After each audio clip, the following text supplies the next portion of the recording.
The winter of 1850 arrived in Louisiana with a silent cruelty. It wasn't the sharp cold of the north, but a thick humidity that clung to the skin like a second layer of wet fabric.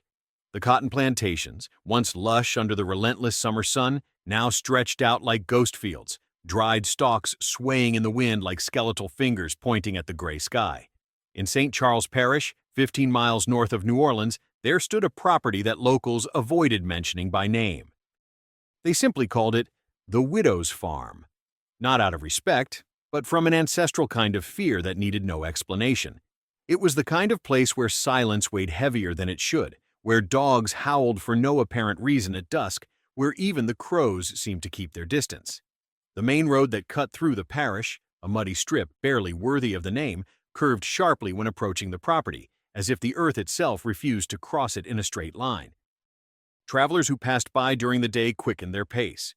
Those who had the misfortune of passing at night swore they heard things, muffled screams, scratching sounds, the distant echo of metal striking wood in a frantic, desperate rhythm. But no one stopped to investigate. In the Louisiana of 1850, there were things better left undisturbed. The Civil War was still a decade away, but its shadow already loomed over the South like a storm gathering on the horizon. Louisiana was a powder keg of tensions, between wealthy planters and poor farmers, between abolitionists and defenders of slavery, between the old Creole aristocracy and the new American money flooding in from the north. St. Charles Parish was Cotton Kingdom. The land was fertile, the Mississippi River nearby provided easy transport, and slavery was the economic engine that kept everything running. Large estates dominated the landscape, each a small kingdom unto itself, ruled by men, and occasionally women, who held absolute power over hundreds of human lives. After the Mexican-American War ended in 1848, many veterans returned to Louisiana seeking land and opportunity. Some found prosperity, others found only debt, disease, and disappointment. The region was undergoing rapid transformation, and in times of change, monsters often hide in plain sight. It was a world where a person could disappear and no one would ask questions, where the screams of the enslaved were so commonplace they became part of the ambient noise, like crickets or wind, where justice was whatever a landowner decided it was, and the law arrived on horseback weeks after it mattered. This was the world of Madame Delphine Lalaurie. No, wait. This wasn't New Orleans proper. This was somewhere darker, more isolated. This was the domain of widow Marguerite Devereaux. Marguerite Devereaux was 43 years old in the winter of 1850, though she looked both older and ageless at the same time. Her face was pale, angular, with high cheekbones that cast shadows across her hollow cheeks even in bright daylight. Her eyes were a peculiar shade of gray-green, like pond water, and they never seemed to blink quite enough. She dressed entirely in black, had done so for 7 years since her husband Claude Devereaux died under circumstances that were never fully explained. The official story was a riding accident. The unofficial story, whispered in the slave quarters and the poorest taverns, was something far more sinister. But Marguerite wore her widow's weeds like armor, and her mourning became her identity. She was tall for a woman of her time, nearly 5'9", and carried herself with the rigid posture of someone perpetually braced for attack. Her hands were always covered with black lace gloves, even in the suffocating summer heat. Some said it was propriety. Others said it was because her hands bore marks she didn't want anyone to see. Marguerite rarely left the property. Once a month, she would ride into the parish seat in a black carriage with curtains drawn, attended only by her house servant, a mute woman named Celeste. She would conduct her business, selling cotton, buying supplies, meeting with her lawyer, and return before dusk. She spoke to no one unnecessarily. She accepted no social invitations. She was a ghost among the living. Celeste was perhaps 30 years old, though it was hard to tell. She had been born enslaved on the Devereaux property, and according to local knowledge, had lost her tongue as a child. The story varied depending on who told it. Some said it was an accident with a horse's hoof. Others said Marguerite's husband had cut it out as punishment for lying. Celeste herself could offer no clarification. She moved through the main house like a shadow, appearing and disappearing without sound. Her face was an unreadable mask, her eyes downcast, her movements efficient and mechanical. She slept on a pallet outside Marguerite's bedroom door, and was said to be the only person allowed to enter the widow's private chambers. The field workers, there were approximately 43 enslaved people on the Devereaux property according to the parish records, rarely saw Marguerite directly. She employed an overseer, a brutal man named Jacob Roussel, who handled the daily operations. Roussel was thick-necked and red-faced, with hands like ham hocks and a bullwhip that he used liberally. He lived in a separate cabin near the equipment barn and drank himself unconscious most nights. But there was another figure in this dark landscape, a man whose name would soon become synonymous with survival against impossible odds. Samuel, no last name was ever recorded, was 26 years old in 1850. He had been purchased by Claude Devereaux at auction in New Orleans 5 years earlier, separated from his family in Virginia, and transported south in chains. He was powerfully built, with broad shoulders and arms corded with muscle from years of hard labor. His face bore a scar that ran from his left eyebrow to his cheek, a souvenir from a whipping that had gone too far. But it was his eyes that people remembered. Dark, intelligent, watchful, eyes that saw everything and revealed nothing. In the hierarchy of the enslaved community on the Devereaux property, Samuel was respected. He could fix anything: broken plows, damaged wagons, cracked foundations. He had taught himself to read in secret, by candlelight, using torn pages from newspapers that lined the outhouses. He was patient, careful, and above all else, a survivor. Samuel worked primarily in the carpentry shop, building and repairing the structures that kept the plantation functioning. He had built coffins for 5 enslaved people who had died in the previous 2 years. He had also built something else, though no one knew about it yet. A small collection of tools hidden beneath the floorboards of his quarters. A hammer, a chisel, a short iron pry bar. Tools that might save a life, if a man found himself buried alive. It began with the disappearances. In November of 1849, 3 months before our story properly begins, a field worker named Thomas vanished. He had been young, perhaps 19, strong and healthy. One evening he was present at the evening meal distribution. The next morning, he was gone. Roussel, the overseer, claimed Thomas had run away. It happened sometimes, though rarely with success. The overseer organized a perfunctory search, checked the usual hiding places, sent word to the parish patrol. Nothing. Thomas had vanished as completely as if the earth had opened and swallowed him whole. Then, in December, 2 more disappeared. A woman named Patience and her 15-year-old son, Jacob. Again, the official explanation was escape. Again, no trace was ever found. No sightings on the roads, no reports from neighboring properties, no bodies discovered in the swamps or bayous where runaways sometimes drowned or were killed by alligators. By January 1850, the enslaved community on the Devereaux property lived in a state of quiet terror. They spoke in whispers, and only when absolutely necessary. They noticed things. They noticed that the disappearances always happened after someone had been summoned to the main house for punishment. A broken tool, a perceived insult, work deemed unsatisfactory, minor infractions that, under normal circumstances, would result in a whipping or a day in the stocks. But these people never returned to the quarters. They noticed that on the nights after someone disappeared, a strange smell drifted from the north section of the property, the area beyond the cotton fields, where the land gave way to a dense copse of live oaks and Spanish moss. A smell like disturbed earth, like something being buried. They noticed that Marguerite herself seemed to be deteriorating. She had always been thin, but now she was skeletal. Her face had taken on a waxy, translucent quality. And her behavior had become increasingly erratic. She was seen walking the property at 3 in the morning, still in her black dress, carrying a lantern and muttering to herself. Samuel noticed something else, something that made his blood run cold. He had been doing repair work on the smokehouse, which stood about 200 yards from the main house, with a clear sightline to the side entrance and the cellar doors. In the course of his work, he had occasion to be near the smokehouse at various times of day and night, and he had seen the bodies being carried out. Not all of them, not always clearly, but enough.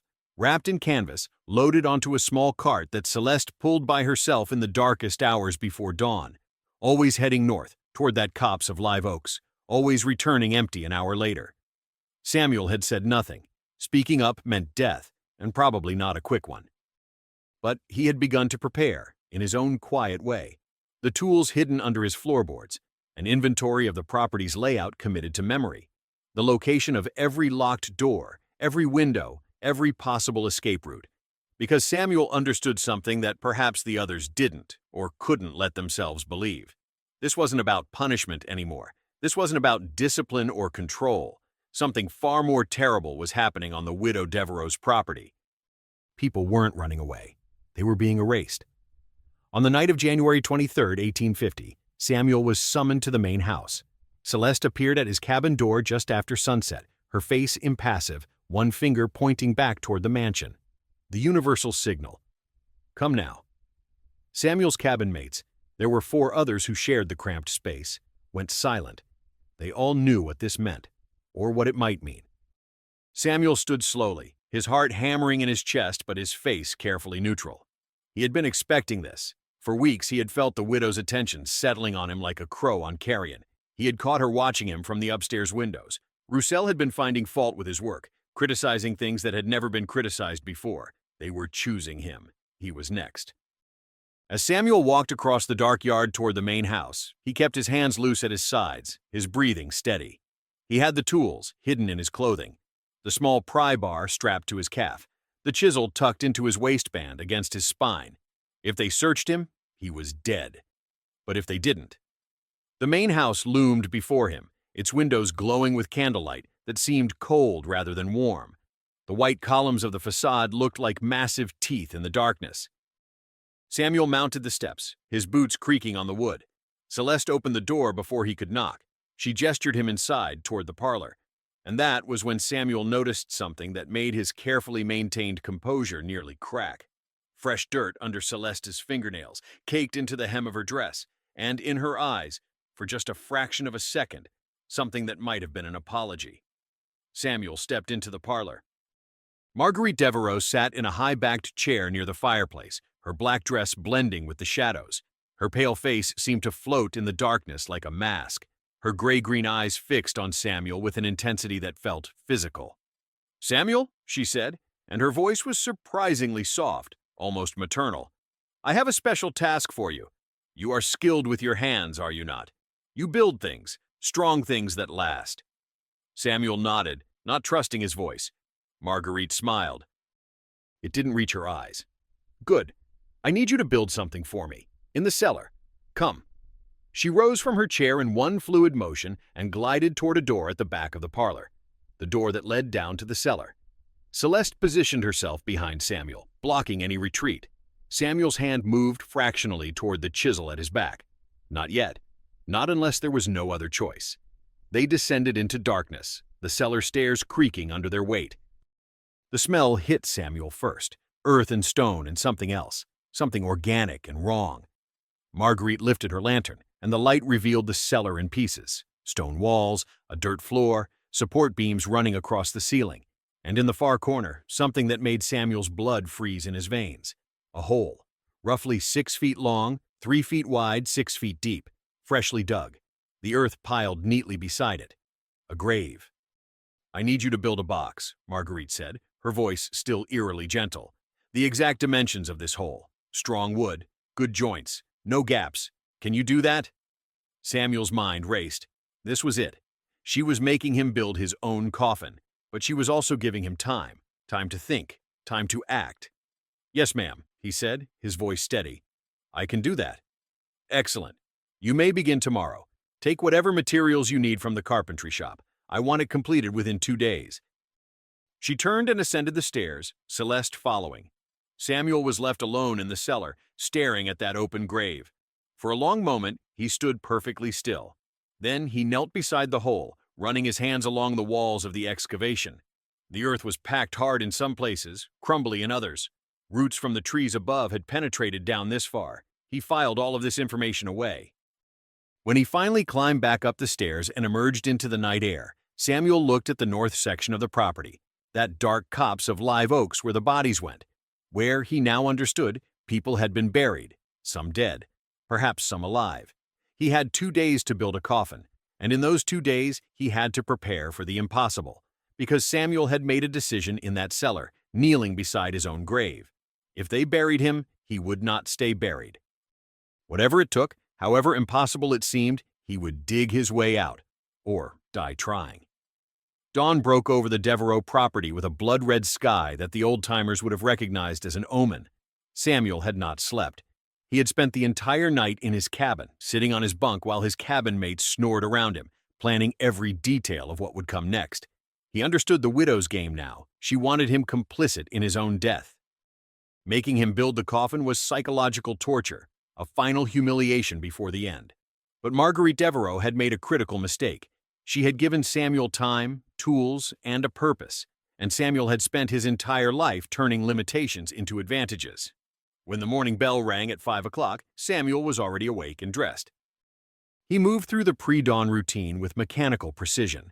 The walk to the communal pump for water to wash his face, the line for the morning meal of cornmeal mush and salt pork, the gathering in the yard for work assignments.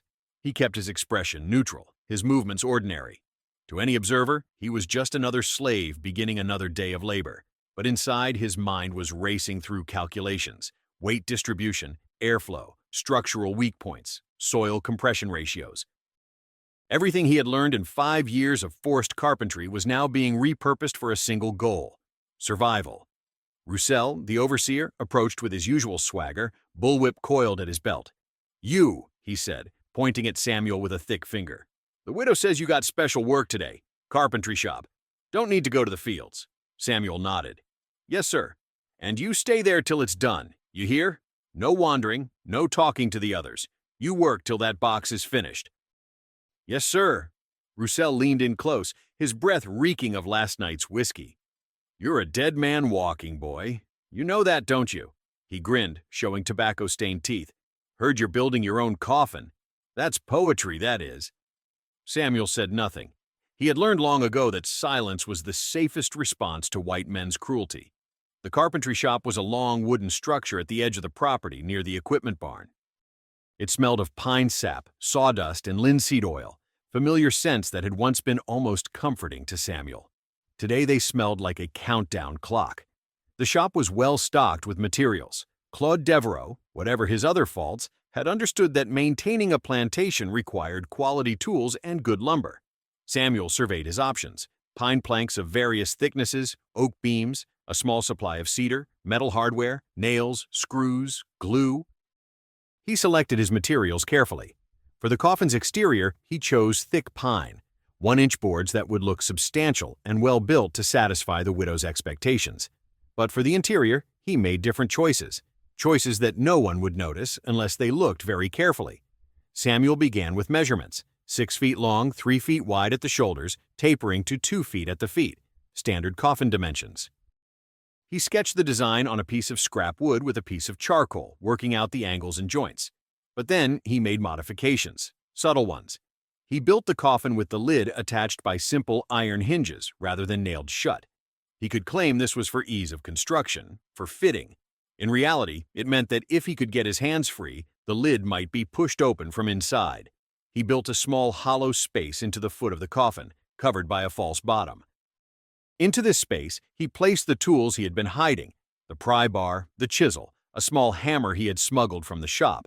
He sealed the compartment with a panel that could be kicked free from inside.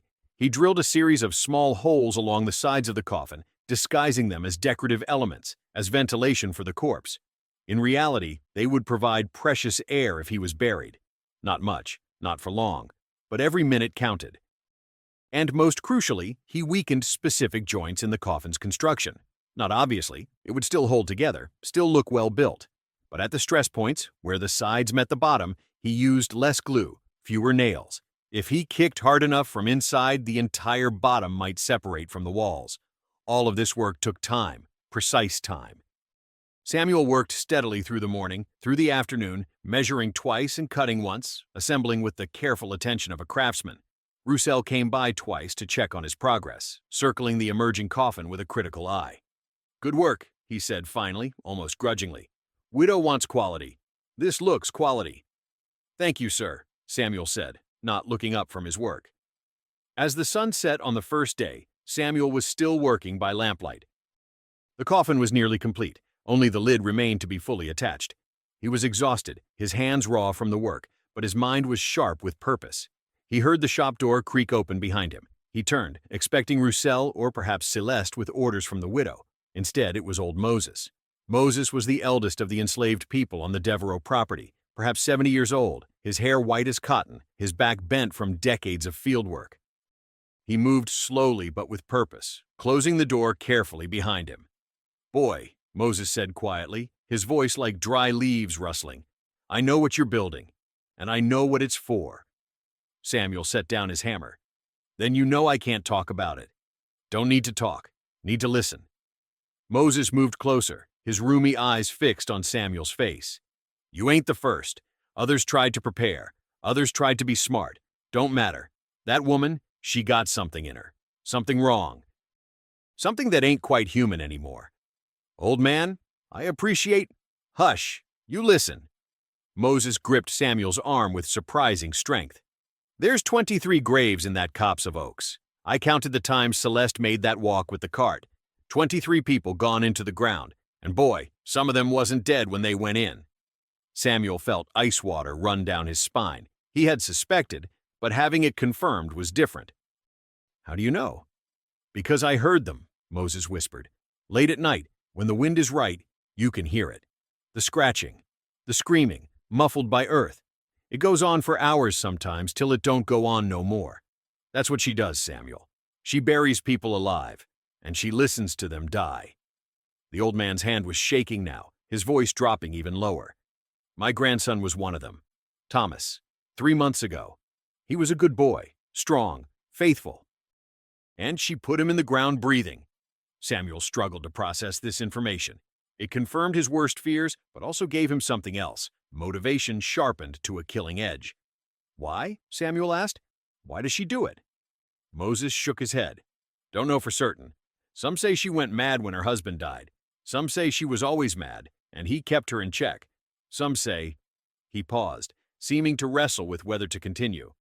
"Some say she believes she's feeding something. Paying a debt. That the screams and the dying, there's some kind of sacrifice. To what? To whatever kept her husband's fortune growing year after year. To whatever gave this land its richness when other farms failed. To the darkness that lives in the cellar of that house." Moses released Samuel's arm. "But that don't matter to you now. What matters is this. You got to do something no one else done. You got to survive. I'm gonna try. Don't try. Do." Moses pointed at the coffin. "You're smart. I see what you done there. The weak points, the hidden tools. That's good. But it won't be enough. The earth don't let go easy, boy. And you'll be 6 feet under packed dirt with no light, no space, no time. Then what do I do?" Moses reached into his threadbare shirt and pulled out something wrapped in cloth. He unfolded it carefully, revealing a small knife. Not much, a 3-inch blade, worn and resharpened many times, but sharp. "Take this. Hide it on your body where they won't find it easy. If you wake up in that box, if you can get your hands free, you use this to cut your way through the wood if you have to. And you remember something. Up, always dig up. Don't matter if you get turned around in the dark. Don't matter if you panic. Earth is lighter above you, heavier below. You follow the loose earth, you'll find the surface." Samuel took the knife, feeling the weight of it, the promise of it. "They'll kill you if they know you helped me.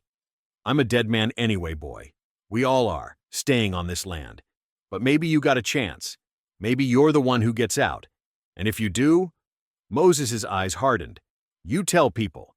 You tell them what happened here. You make sure that woman answers for what she done." Before Samuel could respond, Moses was gone, slipping out into the night as quietly as he had arrived. Samuel stood alone in the lamplit shop, holding a small knife that might save his life, staring at the coffin that would hold his body. Tomorrow, the box would be finished. Tomorrow night, he suspected, would be the night Marguerite Devereaux enacted her final, terrible plan, and Samuel would be ready. The second day of work passed in a blur of final touches. Samuel attached the lid with its concealed hinges. He sanded the exterior smooth. He even carved a small decorative cross into the lid's surface, a macabre touch that he knew would please the widow's twisted sense of propriety. By mid-afternoon, the coffin was complete. It sat in the center of the workshop, looking exactly like what it was supposed to be, a burial box for a human body. Well-built, solid, escape-proof, except it wasn't. Not quite. Samuel had built in 17 different weaknesses.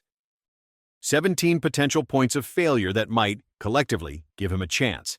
The hidden compartment with tools, the weakened joints, the ventilation holes, the hinged lid, the knife now strapped to his inner thigh with strips of cloth torn from his shirt. Roussel came to inspect the work at sunset. He walked around the coffin slowly, running his hands over the wood, testing the joints, nodding with approval. "Fine work," he said. "Real fine. Almost ashamed to waste it on you." He laughed at his own joke. "Widow wants it brought to the main house tonight. We'll come get it after supper. You wait here." Samuel nodded. His mouth was dry, his heart was pounding, but his hands were steady. After Roussel left, Samuel sat on his workbench and forced himself to eat the cornbread and salt pork that had been brought for his evening meal. He would need energy. He would need strength. He chewed mechanically, swallowing without tasting, his eyes fixed on the coffin. An hour later they came. Roussel and two field workers pressed into service as pallbearers for a man who wasn't dead yet. They hoisted the coffin onto a cart and rolled it across the property toward the main house as the last light faded from the sky. Samuel followed behind, a condemned man in his own funeral procession. The main house loomed before them, every window dark except for a single candle burning in an upstairs room, the widow's bedroom. The coffin was unloaded and carried through the side entrance, down the cellar stairs, into that underground chamber where the grave still waited, open and patient. They set the coffin on the dirt floor next to the hole. Roussel dismissed the field workers with a jerk of his head. When they were alone, he turned to Samuel with a grin. "Widow says to wait here. She'll be down soon to begin." He chuckled. "Get comfortable, boy. You ain't got long now." Then he too left, his boots heavy on the stairs, the cellar door closing with a hollow boom. Samuel was alone in the darkness with his coffin and his grave. He moved immediately. From the hidden compartment in the coffin's base, he retrieved his tools, the pry bar, the chisel, the small hammer. He strapped them to his body in different locations, places where they might not be immediately found in a cursory search. The knife was already in place, warm against his thigh. Then he examined the grave itself. 6 feet deep, as expected. The walls were relatively straight.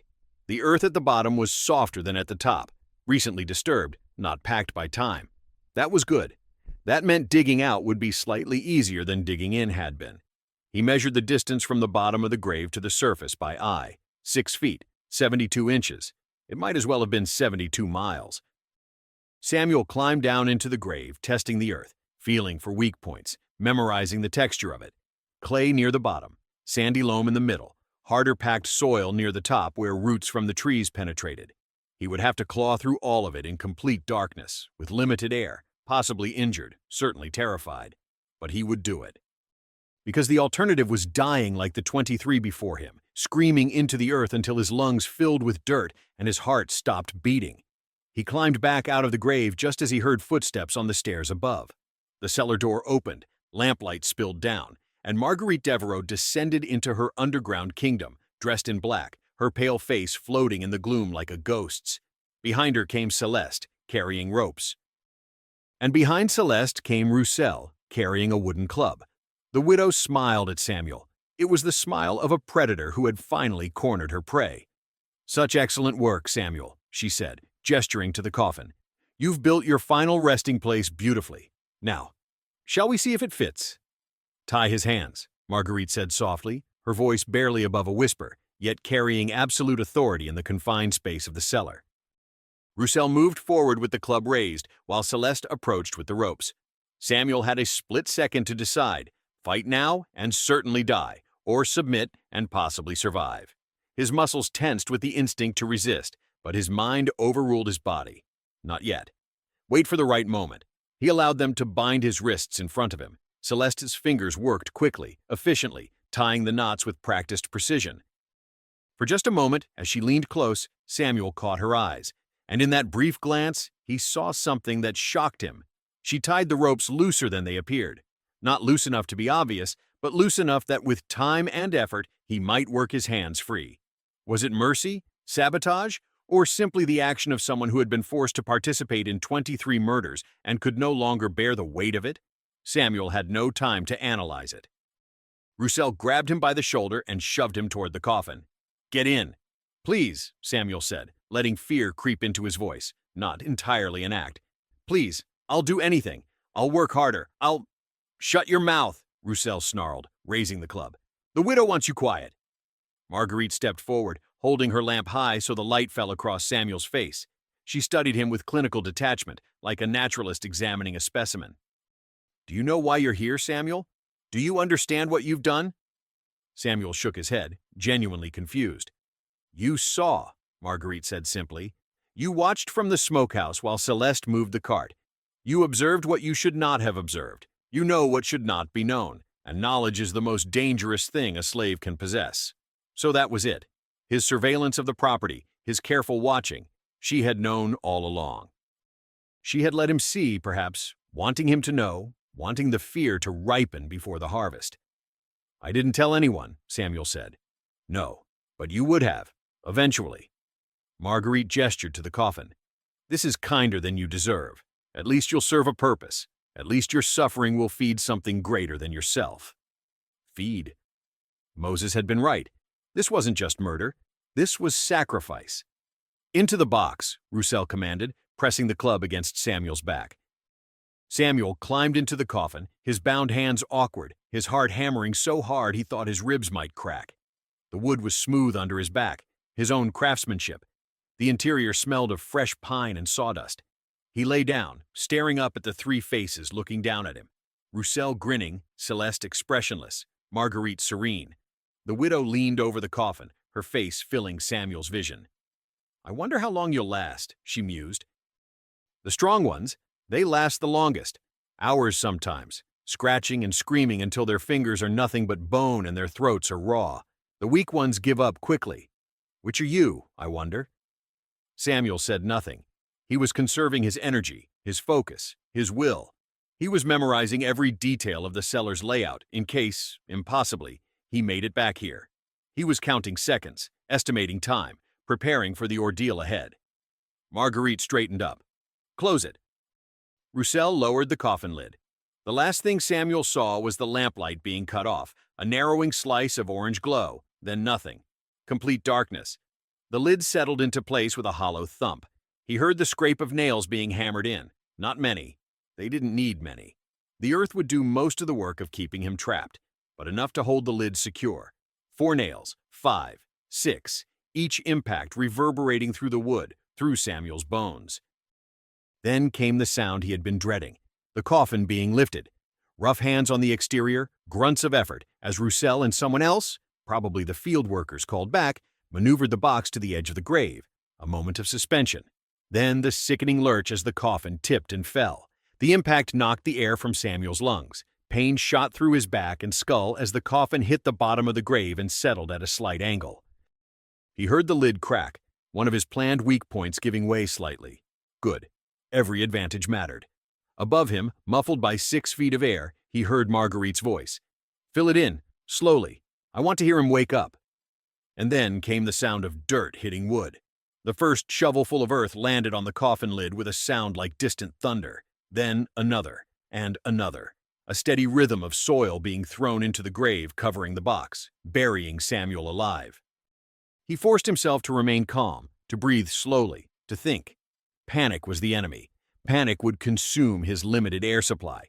Panic would cloud his judgment. He had perhaps 20 minutes of breathable air in the coffin, maybe 30 if he was lucky, and the ventilation holes he had drilled worked as intended. But first, he had to get his hands free. Samuel worked his wrists against the ropes, using the slight looseness that Celeste had left him. He twisted, pulled, rotated his hands in opposite directions. The rope burned his skin. His shoulders ached from the awkward angle. But slowly, incrementally, the binding began to loosen. Above him, the sound of earth continued. The weight on top of the coffin was growing. He could feel it pressing down, compressing the air inside, making the walls of his wooden prison seem to contract. And then he heard it. Marguerite's voice, muffled but audible, filtering down through the layers of soil. "Can you hear me, Samuel? Can you feel the earth embracing you? This is what death feels like. This is what all your kind deserve. To return to the soil that you worked, to feed the land that fed you. Your screams will water my crops. Your bones will enrich my fields." She was insane. Truly, completely insane. But understanding her madness didn't help Samuel's situation. He focused on the ropes, working them, pulling them. His right hand slipped free. The sudden freedom was so shocking that Samuel almost cried out, but he bit down on his tongue, forcing silence. He couldn't let them know he was free. Not yet. He needed them to finish burying him and leave. He needed them to think he was just another victim, helpless and dying. With his right hand free, he quickly untied his left. Then he lay still, hands loose at his sides, and waited. The sound of shoveling continued. The weight above grew heavier. The air was already starting to feel thin, stale, precious. Minutes passed. 5, 10, 15. The shoveling sounds became more distant as the grave filled, as more earth separated Samuel from the surface. He was deep now, truly buried. If he screamed, no one would hear him except Marguerite, and that would only give her satisfaction. Finally, the shoveling stopped. Samuel heard footsteps above, moving around, packing down the soil. Then voices, too muffled to make out words. Then silence. They were leaving, walking back to the main house, leaving him to die slowly in the darkness.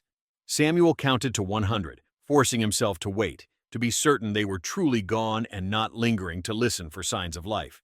When he reached 100, he counted again, and again. Then he moved.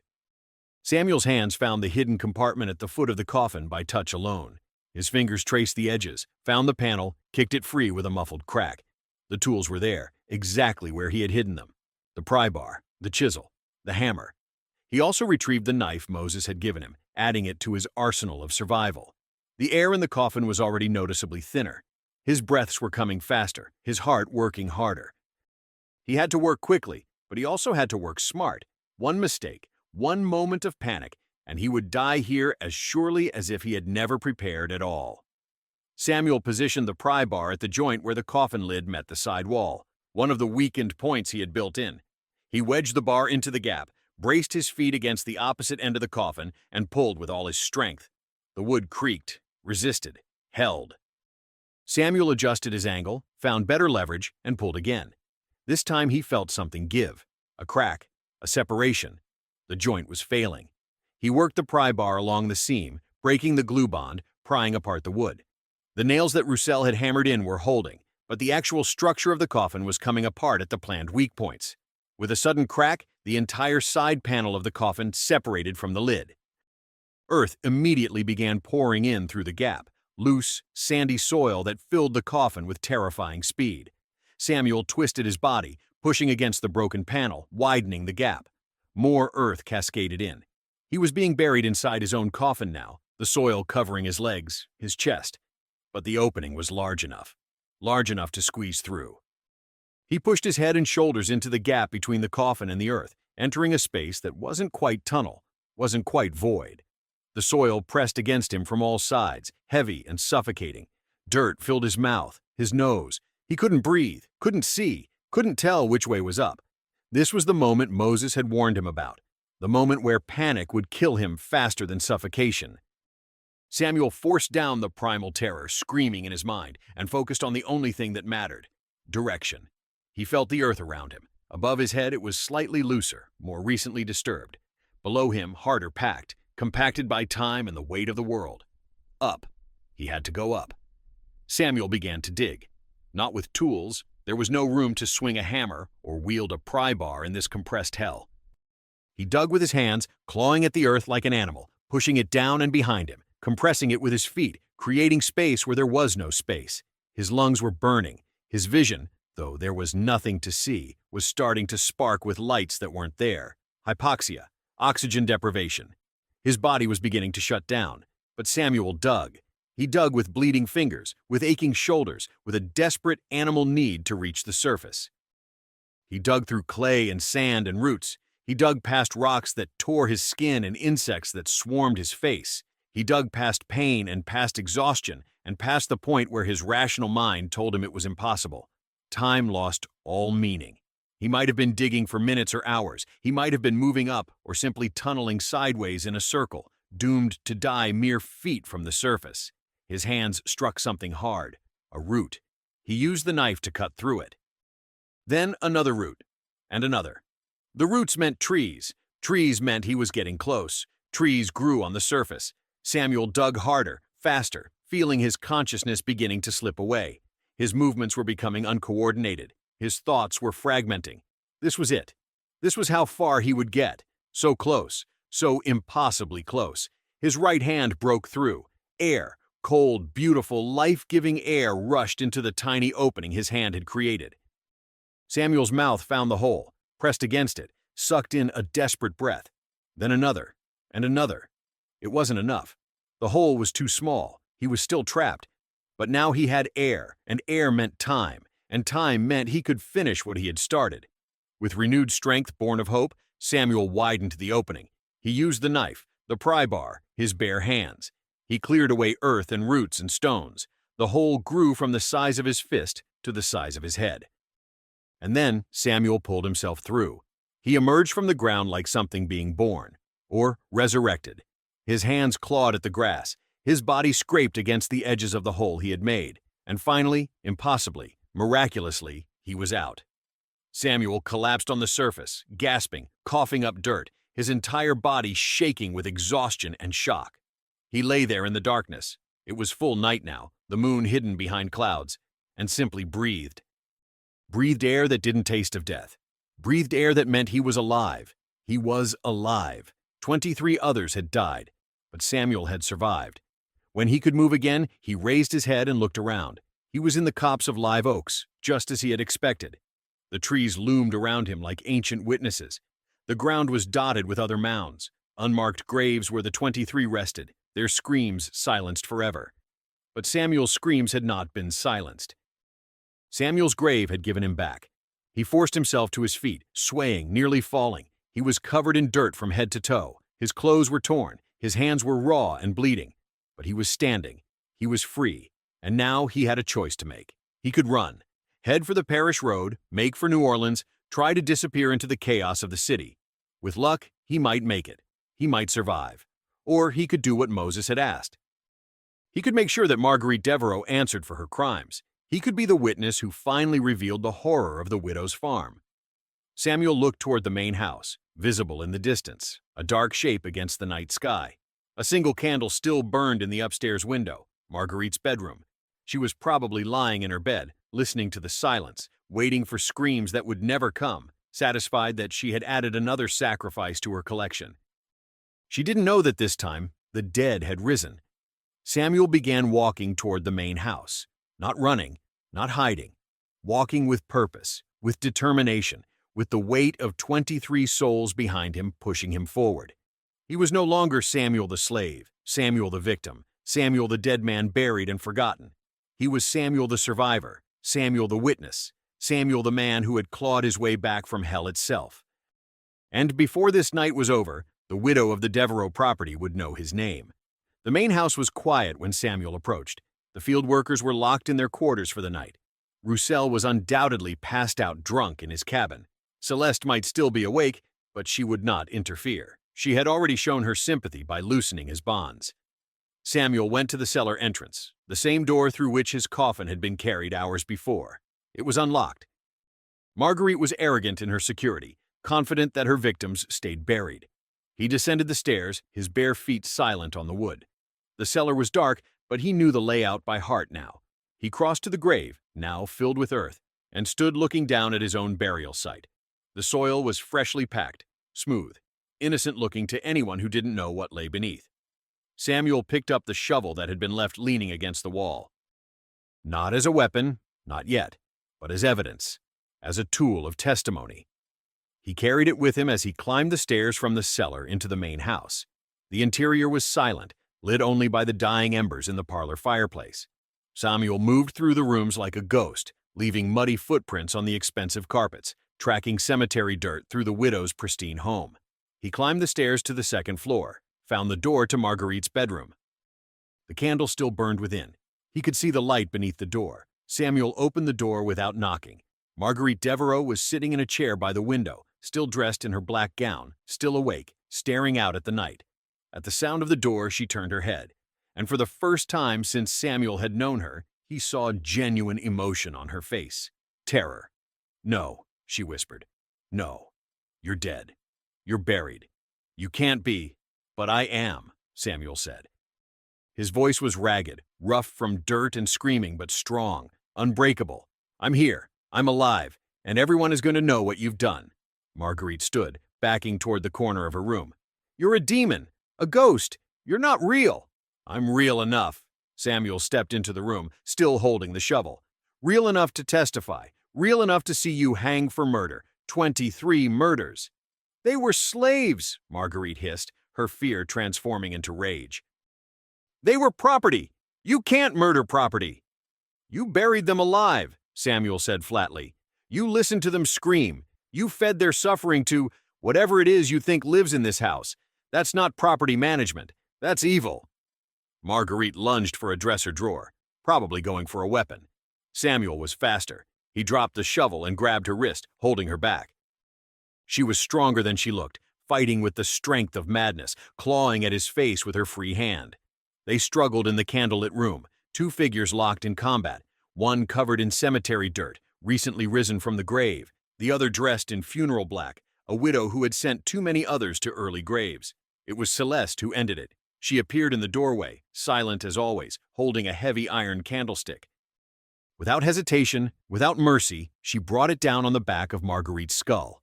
The widow collapsed, unconscious, bleeding from her scalp. Celeste stood over her mistress, the candlestick still raised, her face, for the first time, showing expression.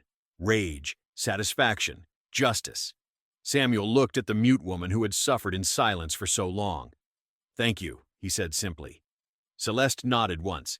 Then she pointed toward the door. "Go, run, be free." But Samuel shook his head. "Not yet. First, we get help. Real help. We make sure she pays. We make sure everyone knows." By dawn, the parish sheriff and 3 deputies had arrived at the Devereaux property, summoned by a blood-covered man who had walked 15 miles through the night to reach the parish seat with an impossible story.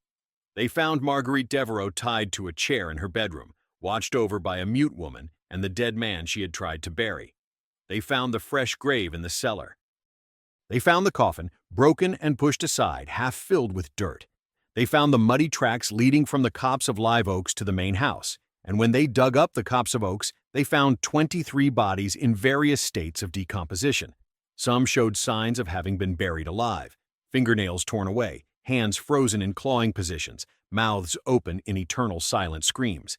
The story spread like wildfire through Louisiana and beyond.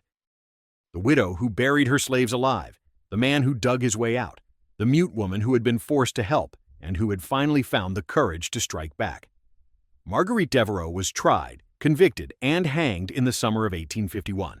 She maintained her innocence to the end, insisting that she had been feeding something, serving something that required the suffering of others. No one believed her, or perhaps they simply didn't want to believe her. Samuel was granted his freedom by the court, an almost unprecedented action, but the publicity of the case and the horror of the crimes made it impossible to return him to slavery. He moved to New Orleans, learned a trade, and lived to be an old man. He never spoke publicly about his ordeal after the trial, but those who knew him said he never slept in complete darkness again. Always kept a candle burning, always knew where the nearest door was. Celeste was also freed. She remained in Louisiana, working as a seamstress, and it was said that she never entered another cellar for the rest of her life. The Devereaux property was abandoned. No one would buy it, no one would work it. The main house fell into decay, slowly consumed by Louisiana's aggressive vegetation. The copse of live oaks where 23 bodies had been found became a place of pilgrimage for some, a place of horror for others. And on quiet nights, when the wind was right, people claimed they could still hear it. The sound of scratching from beneath the earth. The sound of those who didn't escape. The sound of screams that would echo forever in the soil of the widow's farm. But Samuel had escaped. Samuel had survived. Samuel had clawed his way back from death itself and lived to tell the tale. And his story, this impossible, horrible, true story, became a testament to the indomitable will to survive, even in the face of the darkest evil humanity can conceive. The end. This is the cold case that haunted Louisiana for generations. The widow who buried her slaves alive, the man who dug his way out, the truth that was finally brought to light. Samuel's survival was called a miracle by some, impossible by others. But the evidence was undeniable. The broken coffin, the tunnel clawed through 6 feet of earth, the witnesses who saw a dead man walk. In 1850, in the darkest corner of the South, one man refused to stay buried, and in refusing, he saved not only himself, but ensured that 23 other victims would finally be remembered. Their names are mostly lost to history, but their story lives on, and Samuel made sure of that.